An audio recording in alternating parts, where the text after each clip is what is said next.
kulan wanaagsan daawadayaal kuna soo dhawaada warbixintan oo aynu uga falcelinayno muuqaal barankii looga jeedo oo YouTube kala soo galiyay. Halkan sida ujeedaan xalahami muuqaalka oo aad looga hadalhayo baraha bulshada ayaa qaar ka mid ah daawadayaasha nagu xiran ay naga codsadeen in aanu dib u eegis ku sameeyno kadibna u soo sharaxno jilliin iyo mid dhab ah waxa uu yahayba.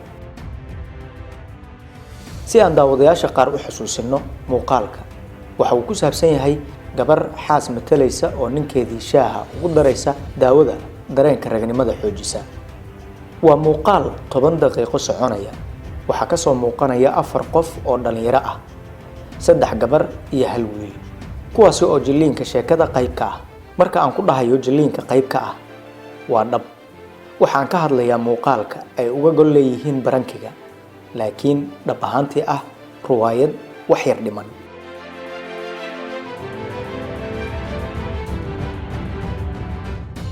waxaanu halkan kuugu sharaxaynaa 5 qalad oo noo cadaynaya in muuqaalka aanu daawan doono oo badankeenna ay hore u daawadeen uu yahay sheeko la isla soo dhisay balse aan si dhammaystiran loogu guuleysan jilliinkeeda.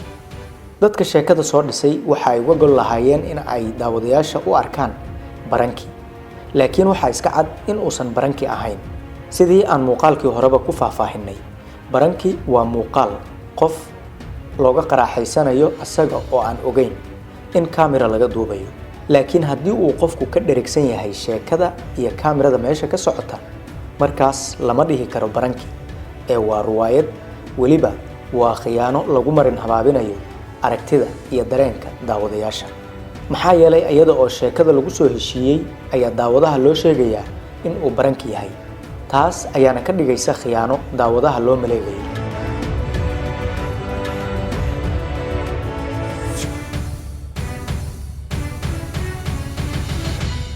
aan ku bilaabo waxaan rabaa daadir inaan ku baro way maaragta cawda wuxuu sameyn doonaa arkayaan ku dhahay marka cawda waa jimcaysanayna toosoo jimcaysanayna asxaabay la socdo.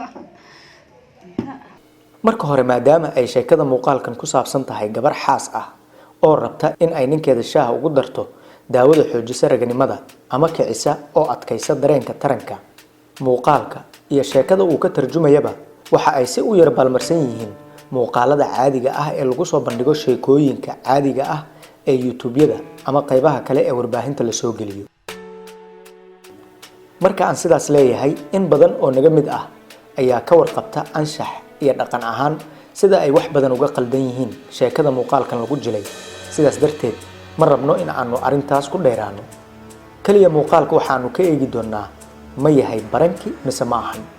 waa inta naga khusaysa, taasna go'aankeeda si hordhac ah ayaanba hadda u dhihi karnaa muuqaalkani ma ahan baranki, dhowr qodob oo muuqaalka ku jira dartood.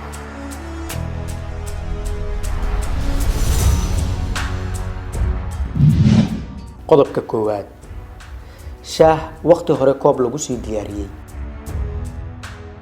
nin aan guriga joogin oo weli magaalada ku maqan ayaa shaah koob loogu sii shubay oo meel loogu sii diyaariyey.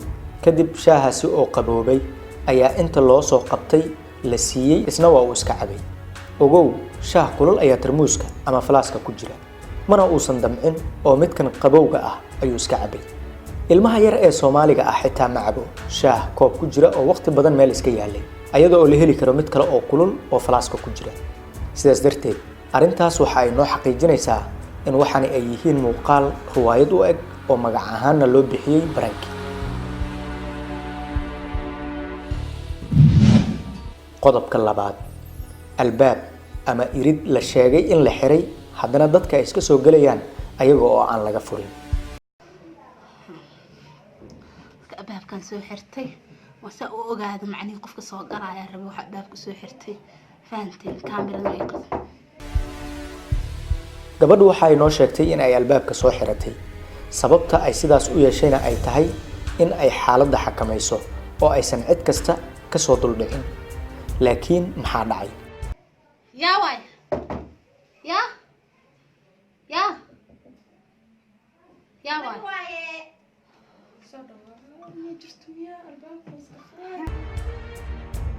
dad ayaa albaabka soo garaacay, way hubisay cidda ay yihiin. waa gabdho asxaabteeda ka tirsan, laakiin ayadoo aan kaamiradii ka hor dhaqaaqin ayay gabdhihii gudaha u soo dhaafeen oo yaa ka furay albaabkii ay hadda uun soo xiratay oo ay lahayd si aan si sahal ah la iigu soo gelin ayaan rabaa. halkaas waxaa ka cad in gabdhuhu ay jilliinka qayb ka ahaayeen oo iriduna ay iska furnayd oo aan la soo xirin, sidaasna ay ku soo galeen iyaga oo aan laga furin. waa qodob kale oo noo xaqiijinaya in waxani ay yihiin sheeko la jilay oo aan baranki ahayn. qodobka saddexaad, kaamiro meel bannaan ah iska taalla oo aan la qarinin oo weliba uu qof maamulayo. hadda waxaan u maleynaa kaameradana waa ii qarsantaa wallaahi sidaa filaya meelo arkeyna ku qarsadaan ku dhahay maasha allah. kaamiradu waa ay ii qarsan tahay, meel uusan arkayn ayay iigu qarsan tahay. ninka sidaas la leeyahay waa ninka guriga degan, jilliinba ha iska ahaatee. ninkaas ma arki karo kaamiro gurigiisa dhex taalla oo wax looga duubayo, laakiin gabdhaha asxaabteeda ah marka ay qolka soo galaan fiiri sida fudud ay kaamirada ku arkayaan.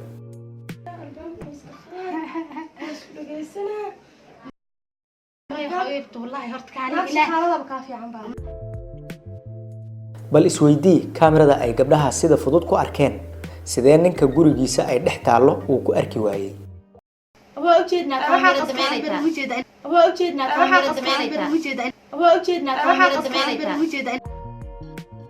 tan kale, kaamirada inaan meelna lagu qarinin waxaa sii dheer in uu qof hagayo oo uu maamulayo.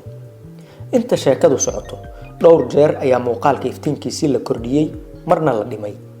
halkaasna waa qodob kale oo si fudud noogu xaqiijinaya in uu kani yahay wax baranki loo ekaysiiyey laakiin aan baranki ahayn.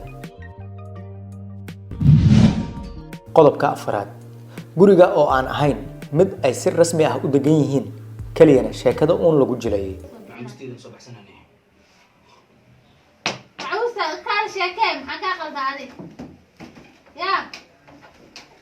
سوق معموستة صباح سنة.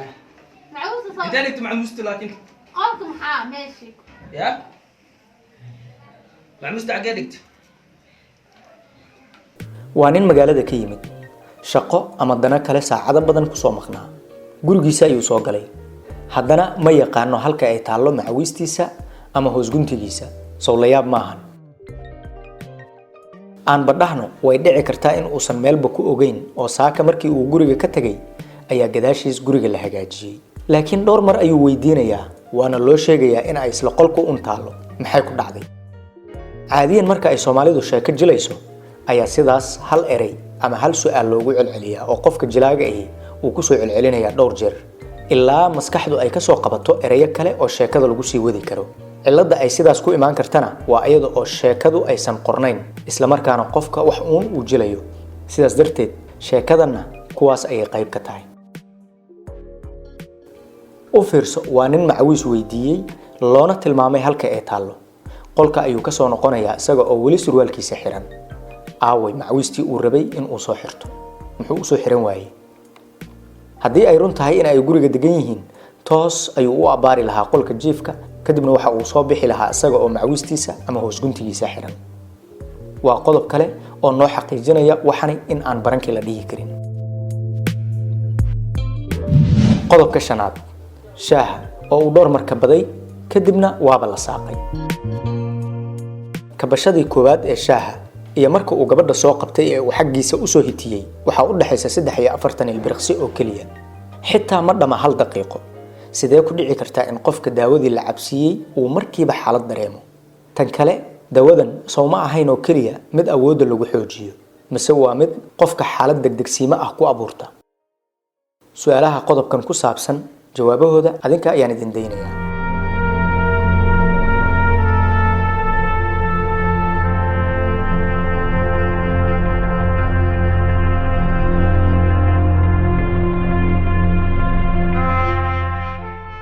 qodob kale oo muhiim ah oo barankiyada oo dhanna ay ka sameyn yihiin waxa uu yahay gabadhu marka ay u diyaar garowday ninka in ay baranki ku samayso oo ay khiyaanto.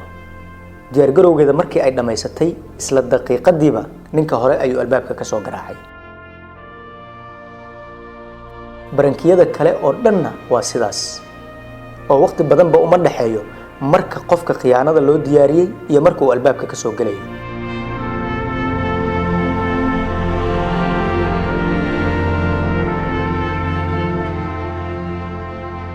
fadlan si aan u aragno heerka ka helitaanka warbixintan ay gaarsiisan tahay waxaanu kaa codsanaynaa in aad muuqaalka like saartid sidoo kale aragtidaada qodobkee si cad u muujinaya in barankiga la jilay fadlan aragtidaada nala wadaag